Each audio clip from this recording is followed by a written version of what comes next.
This is the Horse Radio Network. This is episode 349 of the Stable Scoop Radio Show, Sweeping the Sierras. Please support our sponsors as they make this show possible. Our sponsors this week are Sparkle and Boom, by Mita Dewormers, Uncle Jimmy's Brand Products, and Mill Creek Spreaders. This week we hear from a longtime friend of the show, internationally renowned photographer Scott Trees, on his new project, 12 People, 12 Horses, 12 Stories. Plus, Misty Tracy tells us about an important work that the Sweep Riders of the Sierra do. And Flirting with the World training tip is provided by Ellie O'Brien Horsemanship on Starting a Horse Week 1.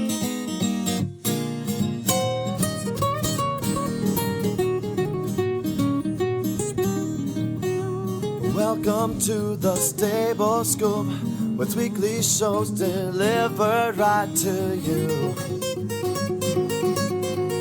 With Helena and Glenn the Geek, live from the stable, it's every week. They'll bring you the news through hail or high water, while using their tails as their own fly swatters. So sit on down and laugh till you poop, cause it's time again for Stable Scoop. Stable Scoop. The Stable Scoop. Stable Scoop. I am Glenn the Geek. And I'm Helena B., and you're listening to the Stable Scoop Radio Show on the Horse Radio Network. Well, howdy, Helena. Howdy, Glenn. How are you today? Good, terrific. We have a fun show with some old friends coming on, and we're going to meet some new friends on the show. I'm so excited about that. I'm also excited. This is the week I head off to the Pod Fest at the end of the week, which is a podcaster get-together. We're going to hopefully learning some things, and I also get to be part of the panels doing some education for new podcasters, so I'm all excited about that in Tampa this week. You'll be in geek heaven. I will. It'll be a whole bunch of nerds. That'll be great. I'll be a nerd. What's the difference between a nerd and a geek? You know, I think a nerd is a nerdier version of a geek. Nerds, and I don't fall into this. I think I'm still in the geek category, because nerds get into, they're also the guys who play like nonstop video games and really get into role playing, you know, and Dungeons and Dragons and things like that. I'm not into that stuff. So no, there's definitely a whole subculture of folks who live that life. So interesting to me. Fascinating. Okay, so you're just a flat-out geek. Yeah, you know, now that I don't dress up in tights anymore and do the Renaissance fairs, I've left nerd and gone back to geek. Talk about role-playing. Yes. Yeah. Well, we're glad you're doing radio these days. Okay, all right, good. Yeah, you know, my tights don't fit anymore anyway. So, that's all right. Well, you know your breeches do, because we had you in those Fitz breeches, remember? Oh, that's right. Yes. And you know, I gave those away. I've never worn them since. No. That's because you drive. You don't ride. I've worn riding breeches once in my life, and that was plenty. I'll let you all do that. You do it much better than I do. It's just so funny that riding breeches aren't really at the top of your list, but tights were there for a long time. Tights and dresses, yeah, exactly. And shoes with bells on them. Yeah, exactly. Okay. Oh well. It was fun while it lasted. And so anybody that doesn't, all new listeners are going, what is he talking about? I used to work the Renaissance fairs, people. That's what I was. It was nothing more than that. Yeah, sure. Which would be totally fine, but let's just call it what it is. Yeah, that's right. I was still wearing dresses and tights. I met my wife wearing a dress and tights, so there you go. Yeah. Obviously, I wore them well. Yes, you did. Oh, boy. Now, These are my friends. These are my closest, dearest friends. You had a blog post that's doing pretty well. I had a blog post that's doing very well, surprisingly. There's a category on Flirting with the World that is called Passions. And, of course, horses are my passion. There are a few other things that will appear in the Passions category, but horses will be the dominant topic. And this one was titled, Why Is There Only One Horse in the Barn? Now, if you follow Stable Scoop on Facebook, you will have had a link to the blog post. Now, what I do is I never plan what I'm going to write. It's almost like when you're a writer, when you're a blog writer in particular, and you don't actually have a purpose to your writing, it's just a means for creative expression and sharing. Whatever comes to you comes through you. Something will happen, an event, an experience, an opinion, a thought, and you literally just become this conduit for the words. Well, that's what happened. I got up one morning and I went out to the barn to feed my horses, and there was only one horse in the barn. And there's supposed to be two. There's supposed to be two. So this particular blog post described the events of that morning. And if you want to find out what happened, you have to read the post, but we'll put a spoiler in. So one of the horses escaped. If you have read the post, which was picked up by Eventing Nation, by the way, and listed as one of their best of blogs.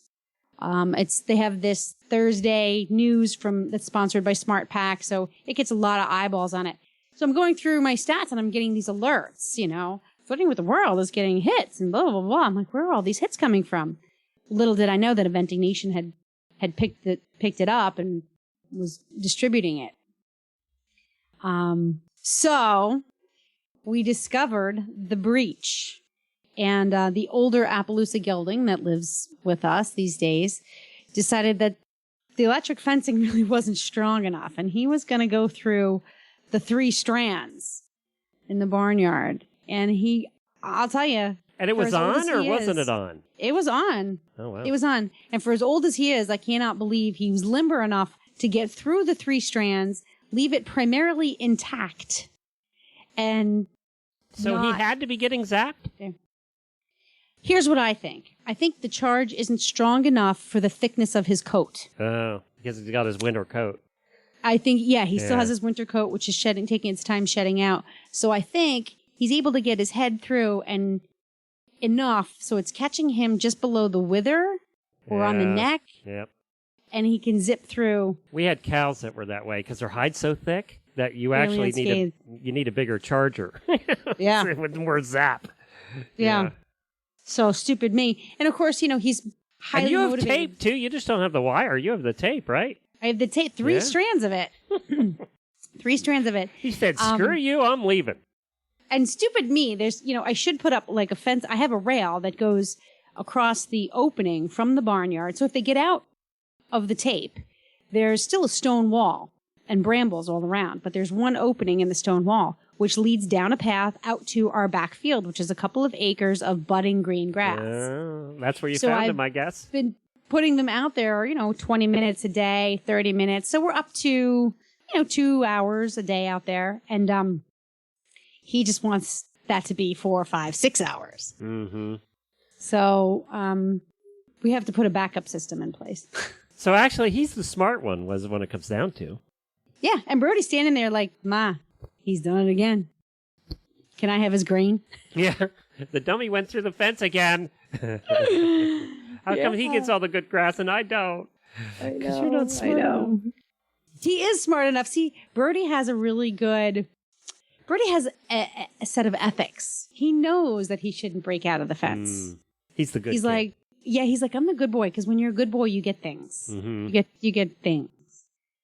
So isn't it funny? You only have 2 horses, yet you still have one troublemaker.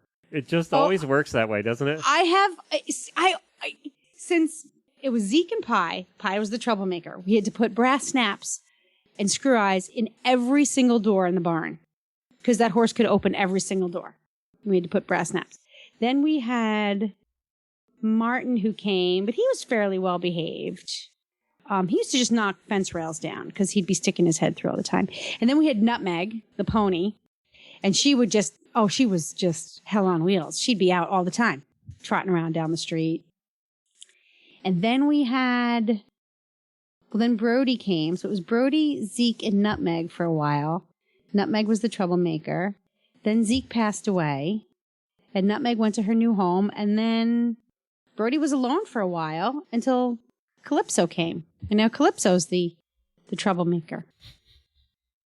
You always have Honestly. one. It never fails. It never fails, no matter. And we have one too. Beaker's nice and quiet and all good, and then there's the pony, Scooter. And then there's the pony. He's always causing trouble of some sort.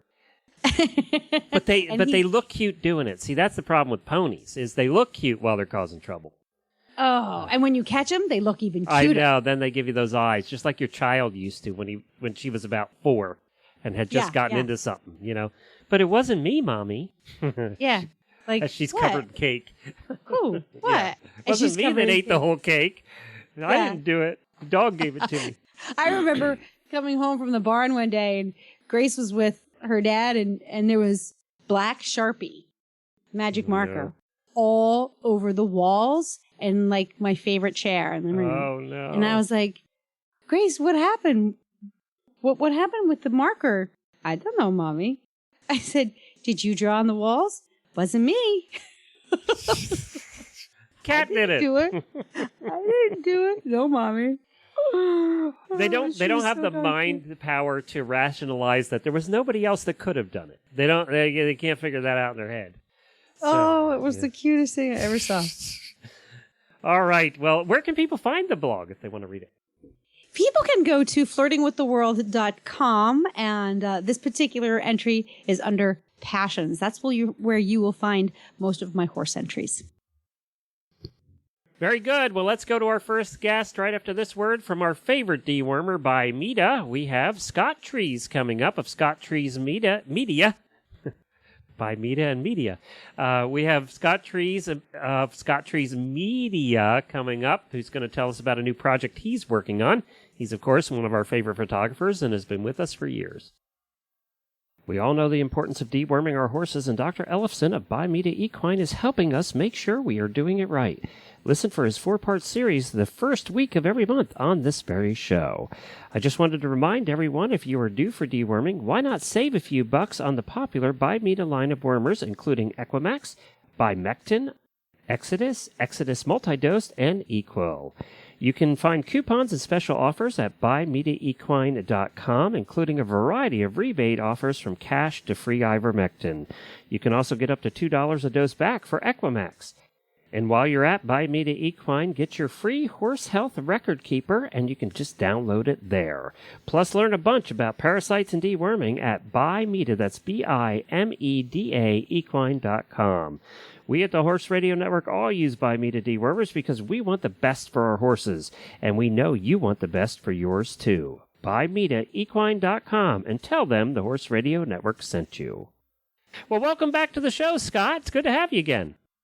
Hey, Glenn, good to hear from you. It's always nice to come back on your show. And, of course, as we said, Scott is with Scott Trees Media. Scott's been coming on with Helena and I and on other shows since almost the beginning, I think, 7 years ago.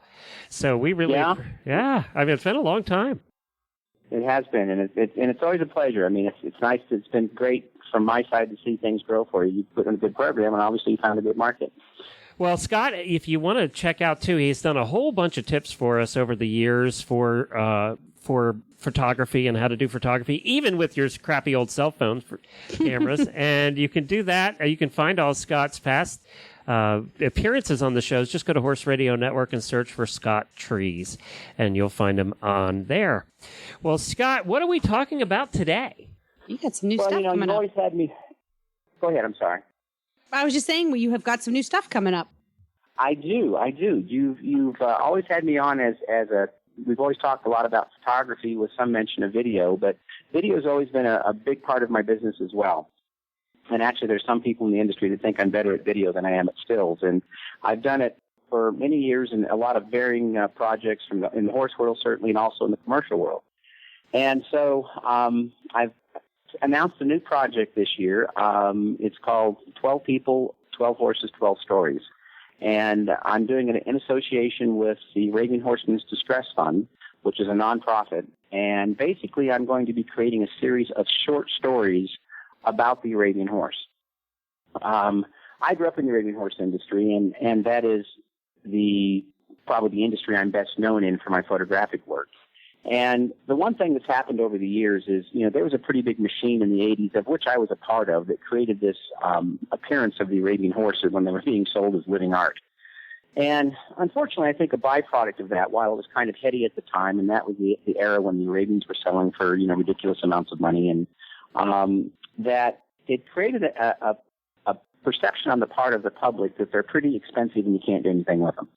And there's no question they're pretty, and yes, some of them are expensive, but definitely a misconception that you can't do anything. Well, with it. but it's not like it was in the 80s when things were just ridiculous. Oh gosh, no. Yeah, yeah. Oh gosh, no. But I think that all of the horse industry is dealing with a dwindling market. I mean, they're all faced with declining registrations, and the number of people that are buying horses is changing, and we're all competing for kind of a smaller discretionary dollar. So in this age in my life and era of my career, and I'm definitely in Act 3 of my career, and part of my desire is to give back. And so this is a series that's designed to showcase the versatility of the Arabian horse. For example, one of our first stories that we're starting to shoot in June is with an organization in LA called Taking the Reins.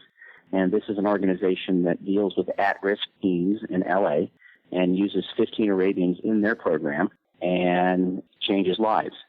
And we're going to be working with endurance rider, a youth endurance rider that happens to ride Arabians. And you're looking for unusual stories of the Arabian horse, not necessarily your typical what most people think of the Arabian horse is doing. My goal is hopefully when the program is done that people can look at this and watch it and go, oh gosh, I had no idea the Arabian horse could do that. And so I'm hoping to create some interesting stories about people and horses that happen to feature Arabians. That's very cool. And I think that with you doing it, they're going to be really, really neat. Now, how are you going to put them out? We're going to, one of the reasons I sought funding the way I'm doing it is, as a producer, one of the biggest problems we're faced with is getting a project paid for, which is usually what happens is why you see all these advertisements. It's the advertisements that make it possible for the program to be brought to you. Well, by utilizing a nonprofit as I have, and the Arabian Horsemen's Distress Fund's charter is set up for them to do a promotional educational venue like this, is that any donations that we receive are fully tax deductible. So I'm going to be in a nice position as a producer to have the program paid for. I don't have to sell advertising to watch it. So it's going to be available on the internet. We're working on there'll be a YouTube channel. It'll be on my website. It'll be on the Arabian Horsemen's Distress Fund site. It'll be on Facebook. Anybody that wants to embed it, link to it, watch it, will be able to do it.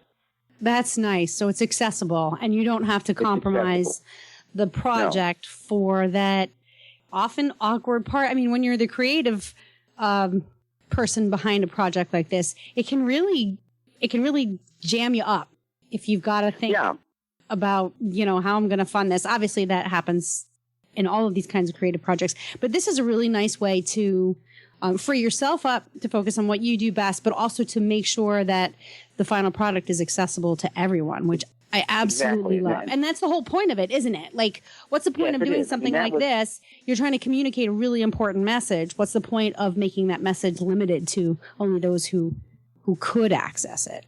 Exactly. And in the last few years, with the advent of the increased capability of video streaming and people cutting the cord and more people looking for content on the web.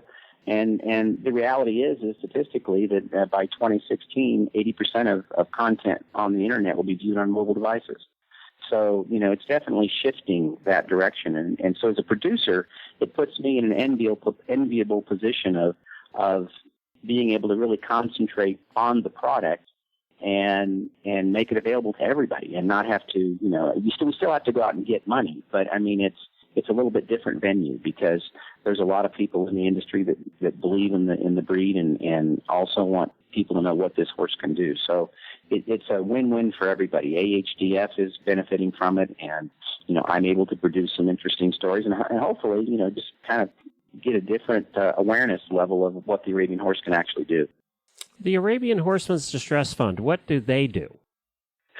They're set up to help people in the Arabian horse industry that are in need due to, say, a fire or sickness, illness. They generate funds to help people get through difficult times, and they're specifically for the Arabian horse industry. And it was started by a lady by the name of Mary Trowbridge up in Bridgewater, Connecticut. It's been going now, I think, 7 or 8 years and has had phenomenal success and has helped out a lot of people. Wow. Is the Arabian horse industry more prone, or what is it about that particular facet of horses that might make it. I don't think it's that people are more prone. It's just that, really horse trainers in general, I mean, they're self-employed people, and it's a difficult business, and so a lot of times they get. I hadn't noticed enough. Huh? I hadn't noticed. And so a lot of times, they're going to be in a situation where they might have an unexpected illness and don't have, they're out of work for 90 days because of it, and that loss of income. And I've been there as a cancer survivor. Would love to have had something like that going on when I had my cancer 20 years ago. And so they're there to help people and it's not just accidents or injuries. I mean, there was a horrible barn fire, for example, by somebody, and they came in and helped them out financially to kind of recover from that. So they're really they've got a great group a great board, and they have helped a lot of people. Well, I know we have a lot of Arabian owners, and before we run out of time, what do you want them to do if they have a unique story, or if they're doing something unique with their Arabian? I don't pretend to have all the stories. We're starting to shoot a series of stories, but I'm looking for unusual stories. And in all honesty, we've had a lot of submissions about why I love my horse, and certainly that's going to be an aspect of what we talk about in all these. I'm looking for unusual stories. I mean, like I said, we've got this we're going to be doing some stuff with therapy horses, and certainly we're looking for some people about therapy with military veterans, and we're looking for unusual stories about Arabians that might make that people would like to see and hear. So they can contact me at my email address, scott@treesmedia.com. and submit story ideas. And also, I'm looking for money. So if somebody, my goal from the get-go was to say, look, if I could get 1,000 people to give me $100, that goes a long ways towards getting these 12 different videos done. Because we want to do them right. I mean, this is, there's lots of ways to do production, but if I'm going to be involved, it's going to be done right. And to do that requires the talents of not just myself, but many other people.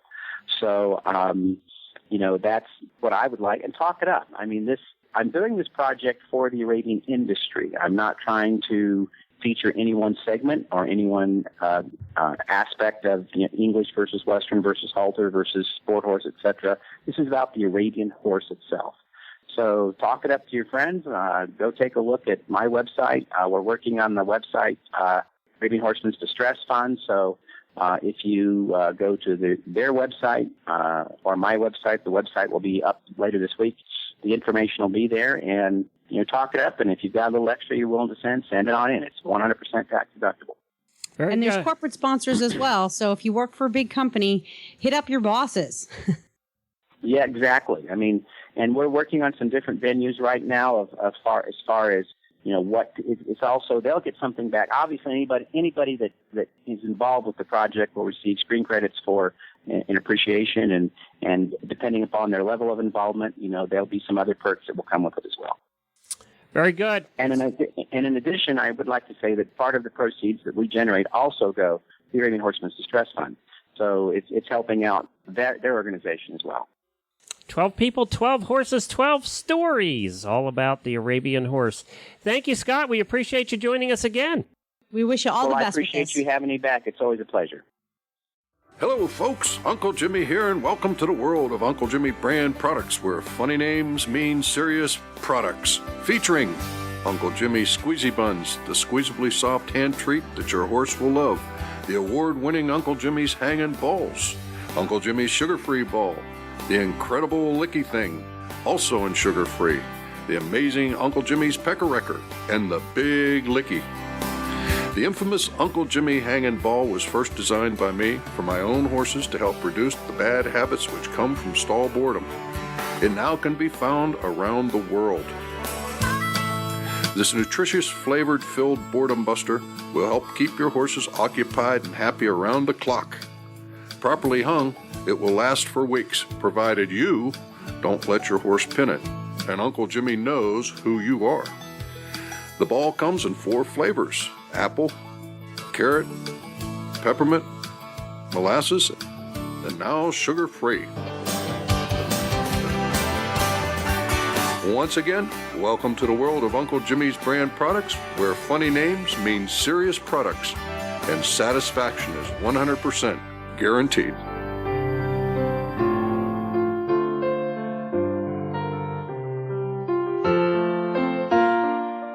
So you've been thinking about getting a manure spreader? Well, here's why I think you should consider Mill Creek. They've been in business for almost 30 years with continuously improved designs to meet the needs of horse owners like you. At Mill Creek, models are virtually maintenance and trouble-free thanks to their exclusive sealed bearings. They're the only compact spreaders you'll find like that. Mill Creek customer service is second to none. Call them and you'll reach a knowledgeable person in their own factory right in Pennsylvania. With 8 models available, they're happy to help you choose the right spreader for your budget and barn. 5 models can be pulled with ATV or garden tractors. If you'd rather have a PTO drive, they've got those too. And Mill Creek spreaders have the lowest sides and tongue weight of any on the market. One of the biggest problems we always had with our spreaders is they just rust. Everything rusts out, and then you have to replace the metal, and it's just a pain. If you don't want to ever have to worry about your manure spreader rusting again, then consider the Mill Creek stainless steel line. They are the world's first and only compact manure spreaders built out of stainless steel, and they're warranted against rust-through for life. Julie Goodnight, clinician and star of Horsemaster with Julie Goodnight on RFD TV, has owned and used a Mill Creek spreader every day for over 9 years. She knows they represent great value and quality and is proud to endorse them. So for the best compact manure spreading equipment you can buy, check out Mill Creek's lineup. Years of trouble-free operation will get you out of the barn faster and give you more time for your horses. Give them a call today at 800-311-1323 or visit their website at millcreekspreaders.com. Coming up next, we have Misty Tracy, and she is the chairperson of an organization that is beyond super cool. They are called the Sweep Riders of the Sierra, and Misty's going to tell us all about what they do. It's an all-volunteer riding group that has been established to provide safety and on-trail communications for endurance events in the Western States Trail. And they're around that whole area called, California. Yeah. That island called California. Yeah. Anyway, it is a really, really cool, very supportive riding group, and Misty's going to tell us about that now. Well, hi, Misty. Welcome to the show. Well, thank you for having us. It's really exciting. Well, I don't know how, we've been doing these shows. We've done over 4,000 episodes in the Horse Radio Network, and I have never come across you guys before. I saw a post on Facebook, and I said, I don't even know what they are. So I looked it up, and I said, we got to get you guys on because we talk about endurance riding all the time. We have a show we do once a month on the morning show with Karen Chatton, one of the top endurance riders in the country. And you are part of the Sweep Riders of the Sierras. Tell us what that is. Well, we are a really interesting and unusual organization, and we have way too much fun. But basically, we are the only equestrian ham-based group in the world, and it all evolved out of a need. And every time in this planet that people have moved, there has been somebody in the back. And it has evolved into where they had cattle drives and they had drag riders. And now we have endurance rides and endurance runs, and there's always a person riding in the back to bring things along. And so every endurance ride out there does have drag riders. What made us unique was when we started up with this Tevis group, we had such a need for communication. And that particular ride, it's 100 miles from Tahoe to Auburn, and it is over the river and through the woods and crossing the mountains, and it was hard to get any kind of communication in there. We've talked about Tevis many times here on the show and how difficult, and had a lot of the riders on. What I didn't realize is that there are people that go behind to make sure, one, that there's no rider laying in a ditch. And is that your only job, is to make sure all the riders have gotten through safely, or are you also cleanup crew, or what? Well, our main job is for Tevis and for the Western States Run is communication. Okay. 2 is the rider safety. We're going to help anybody that's down, lost, injured, done, tired, exhausted, minus a horse, whatever their situation is. And then what we do try to do after the ride or the run, and then also before the ride or the run, is we will help them set up their trail marking system. Oh, okay. And we've even been known to fell a few trees and trim some bushes, so we just try to help. Well, so you get a lot of miles in. Oh. Yeah. A lot of miles. How long have you been like an organized group? Well, like I said, there's always been a drag system involved, but then in about 94, they officially became what they called TEV Sweep. And we were still very infantile in getting the communication system together, but it was working. And then in 2000, we branched off and became officially Sweep Riders of the Sierra as a nonprofit with communication as our main goal. And one of our riders, actually the husband of a rider, Bob Balthrop, patented a helmet attachment for us in 97. So we actually have whip antennas on top of our helmets to create better coverage for our radios. And yes, we've just had a lot of really neat firsts and new things coming along. People might ask, and I would ask, sorry, Helena, I would ask, speaking of the radios, why don't you just use cell phones? But I don't think there's coverage in some of those areas on that ride, is there? Yeah, or it's unreliable. No. Yeah. No, there's absolutely no coverage in many, many areas, and not even just like the little blips you get in town when you're driving, when you drop a call, that you'll go 30 miles without coverage. Yeah. So from about Forest Hill, maybe east of Forest Hill, I can get cell phone coverage. But everything over the Granite Chief Wilderness, which would include like Cougar Rock and Elephant Trunk, those really iconic landmarks, it's a dead zone. So we use borrowed repeaters, which are those really huge antennas, and then we have literally coverage from top to bottom. This is so cool. I want to be a guy with a big antenna on my head. The radio antenna just really put it over the top for me, like super coolness. Oh yeah. But here's what makes it even more cool is that you do need to be qualified in order to participate in this group, and it is a job. Tell us a little bit about the qualifications. I noticed on your website that it's open to horse and rider, donkey, mule, obviously, with a broad group of equines. Tell us a little bit about that, the qualification process. It's mostly just, it's basically a, what'd you call it? Like an interview for a part-time job. Because that's what we're asking you to do, is really donate a lot of your time and be serious about it. And it's a job, and it's such a privilege to be a part of it. So we ask people to come out, and they have to just kind of go through a basic obstacle course and do a very long trail ride with us, where we will use different speeds, a lot of leapfrogging. They'll have to back up hills. They'll have to pony horses. They'll have to learn how to tail and do all these things that we see every single year out on the trail. And then once they qualify, they're part of us. And then to stay qualified, you have to continue riding either the Tevis or the Western States 100. And then you're just a part of us. It's great. How many riders will you have out for Tevis on that day? Well, we have 10 sections to cover. We split the 100 miles into 10, and any of the sections can go from 6 miles to about 23 miles, and that's all based off how can I get people in there. So then with my 10 sections, I will have a minimum of 2 and a maximum of 4 riders on every team. And we try to always have 2 radios. Sometimes it's not always a possibility, but we try very hard to have 2 radios on every team. Especially if I have 4 riders, 2 of them having radios, then I could split a team if we ended up with a wreck out there. 2 people could stay with the wreck, and 2 people could continue on with our duties. How often do you find actual wrecks, or how often do you find things? Problems. It's not as common as what you think. Most of the time, it's just going to be helping people that maybe have a horse that's tying up or has a little bit of a lameness issue, or the horse is just done. And we just need to help them get to the next checkpoint. But we have been involved with several wrecks that were pretty major.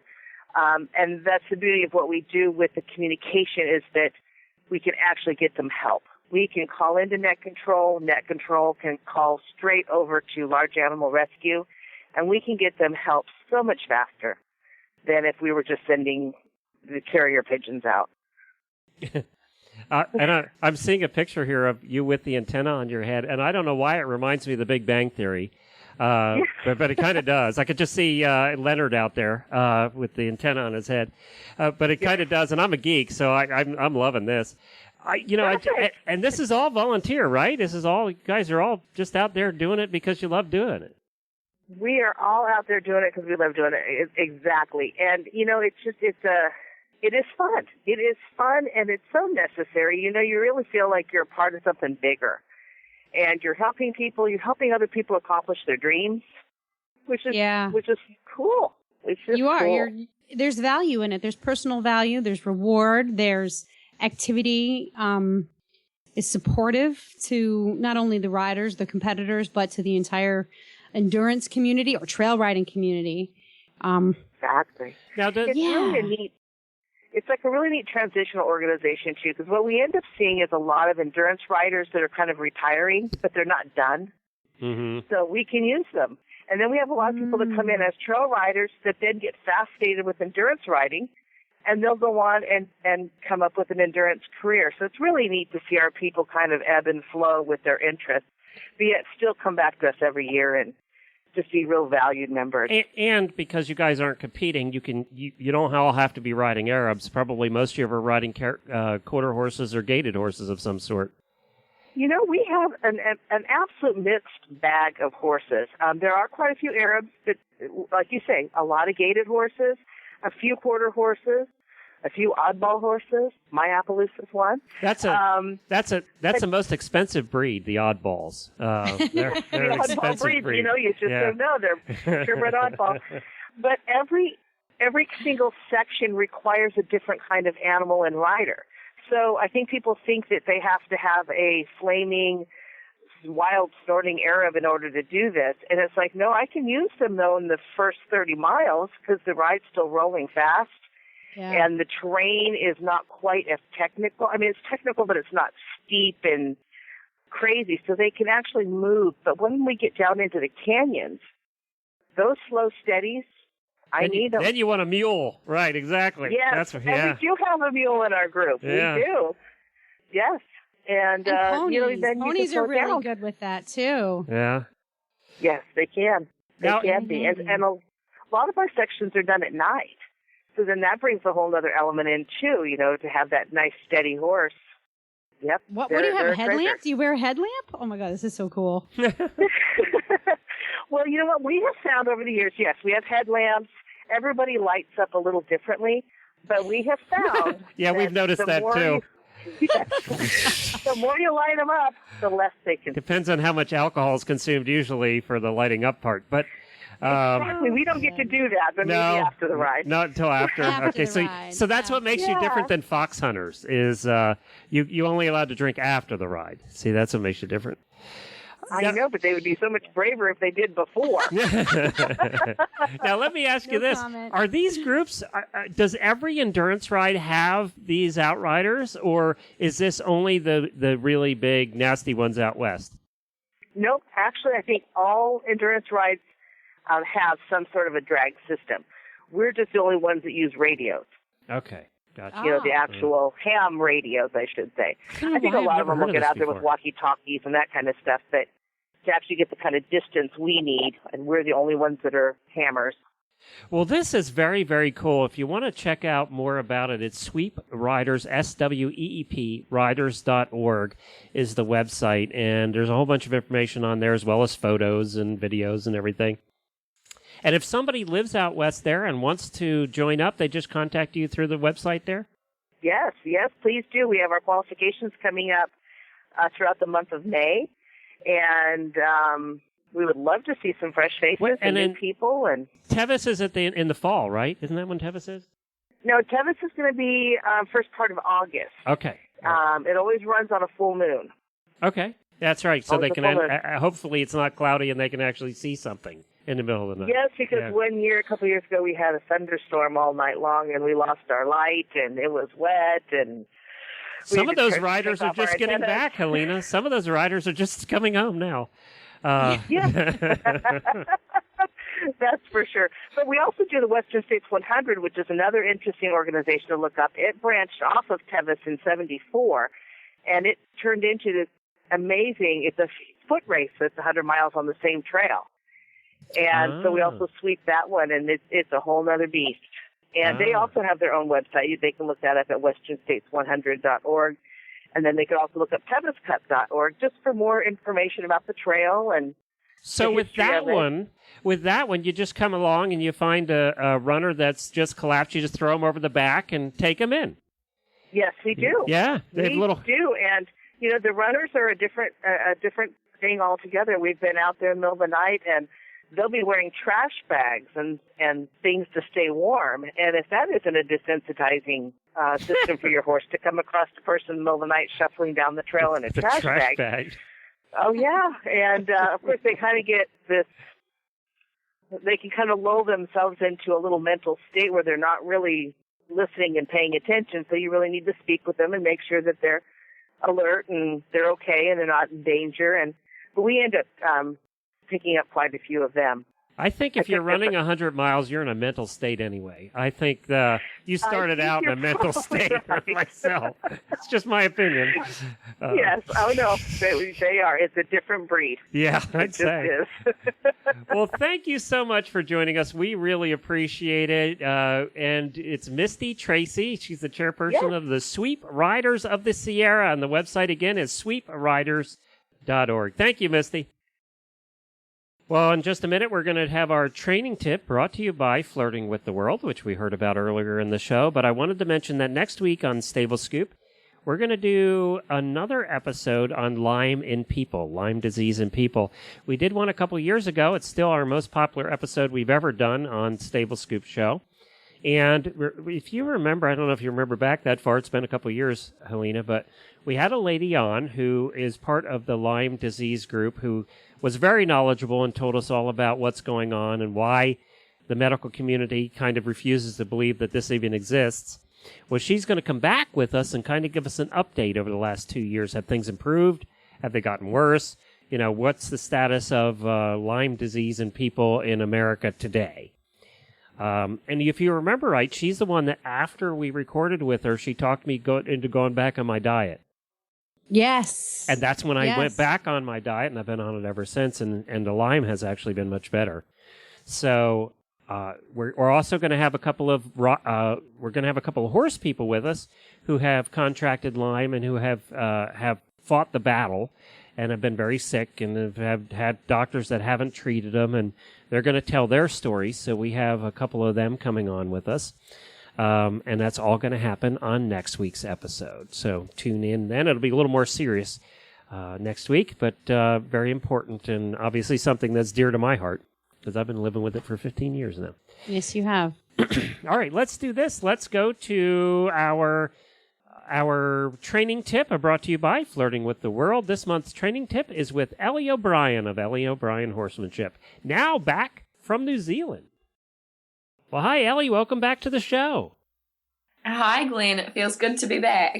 Well, you are no longer in the United States. You made the great trek back to New Zealand, right? I sure did. Yep, I traded the American summer for another winter. Yeah, you went back right at the end, or beginning of our spring and the beginning of their winter. I did, yep. I thought timed that I was bad. Come back to some sunshine, but no. Did that mean that your daughter had to go from school to school? Did she get a break? Yep, she's straight. I was offered for her to have a little break, but she wanted to get stuck straight back into it again, so I'm not complaining about that. Well, there you go. Well, that worked out good. She's such a good kid. Yeah. Well, now, you went back and then immediately, like Ellie does, dives into things, doesn't waste any time sitting around enjoying life. It seemed like you visited the family and then got right back to horses. I did, yep. I was really lucky to have a very special horse come into my life almost straight away. Tell us about that, because this is one pretty beast. He is. Well, after spending my time in America, and I was really lucky to have the ride of a Frisian cross warm blood, I just fell in love with the breed and just the nature, and they just love to work for you. So I decided that I would love to have one coming back home. I put out my feelers, and within 2 weeks I had a Frisian thoroughbred stallion sitting on my doorstep. Oh, wow. I didn't realize he was a stallion. He is, yep. So we have some pretty big plans for the future. Now, and it was this horse unbroke? Yep, he is a 4-year-old, and he has basically been sitting out on the hills. What handling he has had has been phenomenal, which is fantastic, but he is a blank canvas, which is just perfect for me. And what's the ultimate goal with this one? I would like to head down the dressage path, but my big goal, I really just want to bring horsemanship or foundations, good foundations, so that it's just something that's the way things that are done now. So I would like with him just to be able to show people and demonstrate and, just promote it more here in New Zealand. Now, you are taking this horse. Okay, so it's a Friesian. Now, you said you dealt with a Friesian here in the United States and you liked it. I've heard both sides of the Friesians. I've heard that they're tough to deal with, but yet you liked dealing with them. I did, yeah. I found that they just really want to please you. They're like being the heavier type of horse. They are a little bit cruisier in nature, and they would prefer not to move. But that also makes the whole pressure release concept very, very easy, because they're always looking for a way to not have to do something. Right. Well, that's what I've heard. I've heard that, sometimes they have a mind of their own and are not cooperative. Yeah, and I guess that comes down to understanding your horse, understanding that body language, and to be a good trainer, you have to be malleable yourself to be able to fit in with the different types of horses that you're working with. And I think when I started a mule once upon a time, that really taught me to be able to, it lifted me as a trainer, because I had to be able to work with this mule, I should say, to get things happening and to get a good job happening. Yeah, and I heard that patience is the key with mules. That you're going to do it. Right. You're going to do it on their terms and figure out a way to make it their idea. Yep, and they're so incredibly smart, so you have to be 10 steps ahead, even more so. All right, so let's do this. What we're going to do over the next couple of months is, as your training tip, we're kind of going to follow your progress, and you're going to talk to us about what you're doing along the way to bring this horse along from really probably halter broke to riding. Now, you've been working with him for about 2 weeks, so give us kind of the game plan you had for the first couple of weeks and where you're at.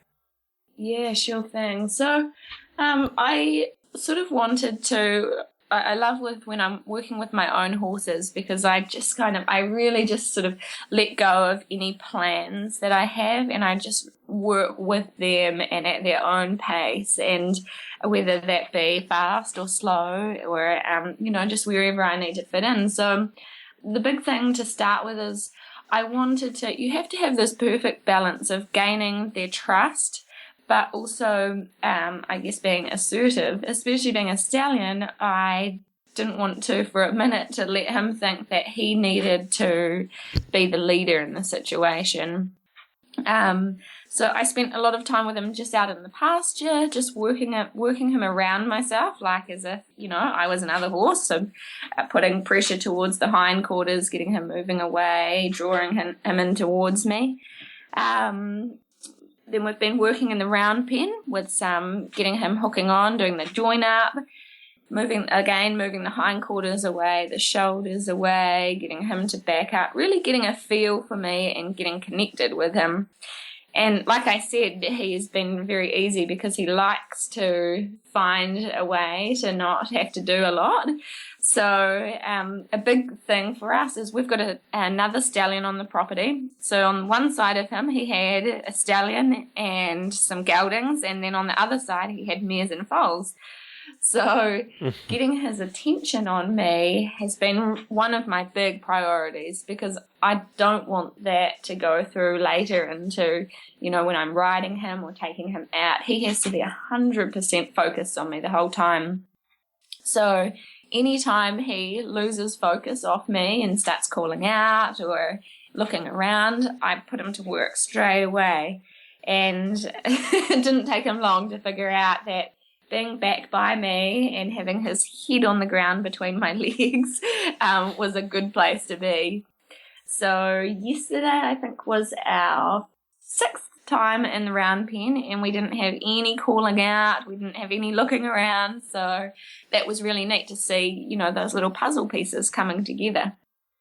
So so to get to that point, what did you do? What kind of training did you do with him so far? So I really love starting off with using the round pen and basically driving him around me. So I like to teach them cues for walk, trot, and canter, getting them to change direction, turning in. It's very important to have them turn in towards you as well, instead of out to the outside, because if they turn to the outside, it's kind of like a flee response. They're turning that hindquarter into you and they're getting out of there. But if I can draw him into me so that his head faces me as he turns and changes direction, then I know he's being responsive rather than reactive. So at the start, he wanted to turn to the outside because he could see all the other horses on the outside and, just worry as well. So doing that is a great way to start off that foundation to keep his attention on me. And now I'm seeing here that now he's pretty good. He's a pretty big boy, right? He is, yeah. He's about 16 hands and pretty solid. So what would you say keeping his attention has been the biggest obstacle for you this first couple of weeks? Yeah, it has, just because of, that drive as a stallion. They tend to always want to know what's going on around them so that they can keep everything in check. But, we've got the other stallion that we have on the property. He's a 14-year-old and he's had superb training. So he's like a little lamb. He walks around with his head on the ground and doesn't take notice of anything else. And, that's what you want in a stallion, so that when you take them out, they are safe. And because, in the wrong hands, things can get out of hand. How do you know, and maybe this is instinct, I don't know, and by the way, are they keeping him a stallion? Are the owners keeping him a stallion? My fella? Yep. Yes, yep. Well, he's Okay. my own horse. Oh, he's your own horse. Okay, I didn't realize that. I thought he was somebody that, they brought to you. Okay, good, cool. No, I've decided that I will keep him as a stud. He's the last of his lines here in New Zealand, so okay. we'll keep him as a breeding horse, so I'm very excited about that. And his name is? His name is Holmesley Sterling. Okay, got it. Now, how do you know when you're pushing them too far, in any given session? Yeah. How do you know when you're pushing them too far? What's your indications that, okay, I need to back off of this, we're starting to have an issue here? Yes.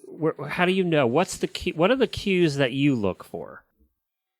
Especially with this breed as well, they'll tend to shut down on you if you're asking too much and not giving enough either. So if I notice that my horse is starting to shut down, then I've probably just taken it that step too far and asked too much. So in that instance, and we all make that mistake, we all ask too much, like the old saying of, finish while the going's good. Mm-hmm. And it's so true. You do want to finish when it's going good, because you're keeping them feeling really good about what they're doing. You're feeling good about what you're doing. But say if I did get to that point and I found him shutting down, then I would just keep on going a little bit more, because I can't leave him in that place, because then I'm just teaching him to shut down.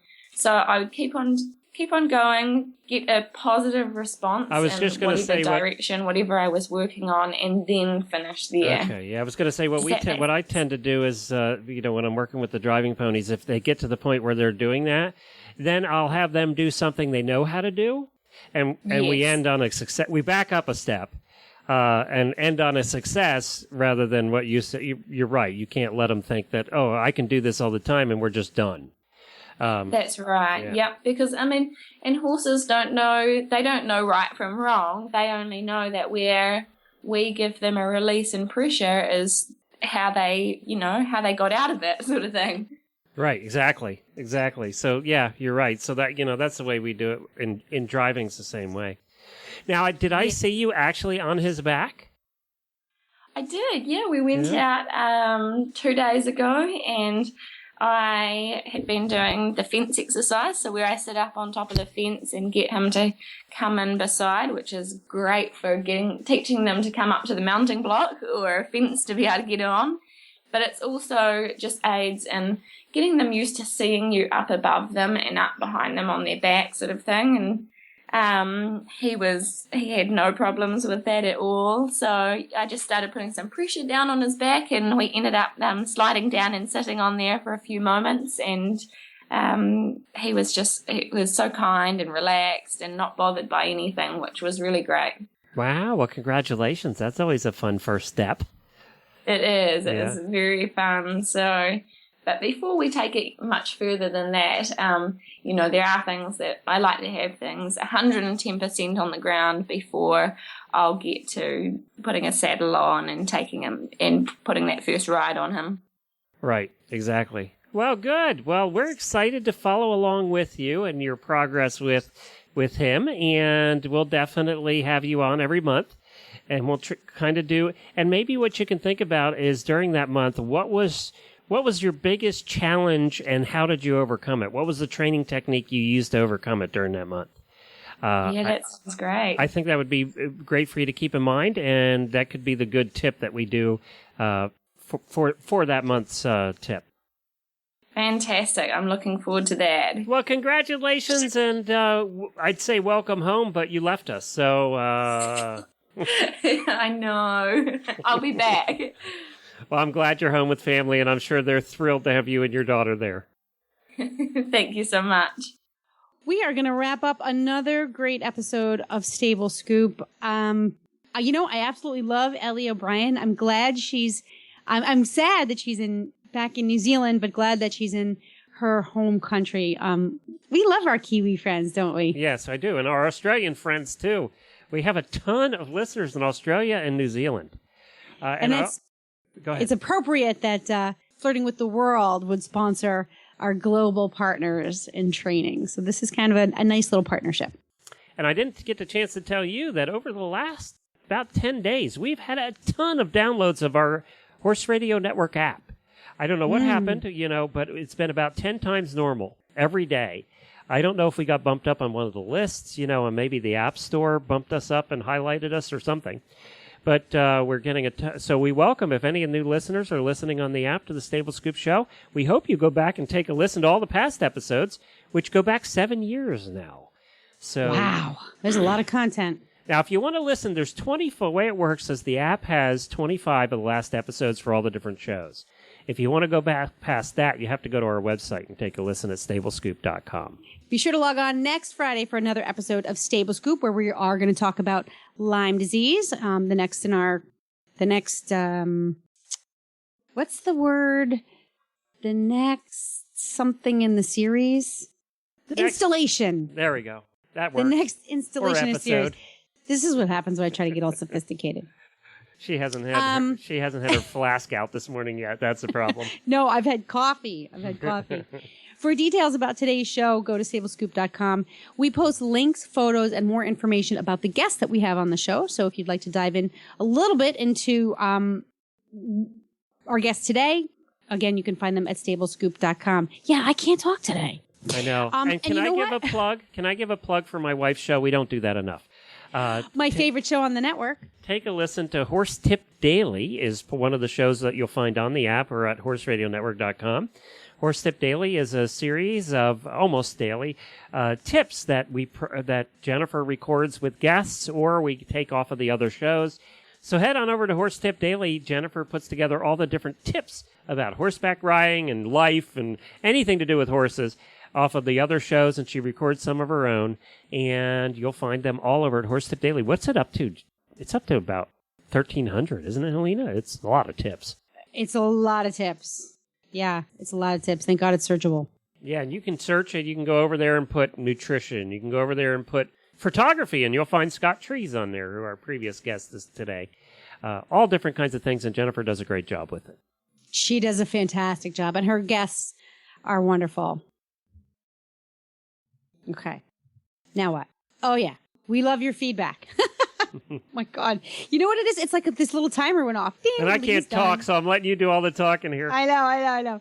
We do love your feedback. We love our fans. We love to interact with you. We want to hear your thoughts. So please follow us on Facebook. You can just do a quick search on Stable Scoop.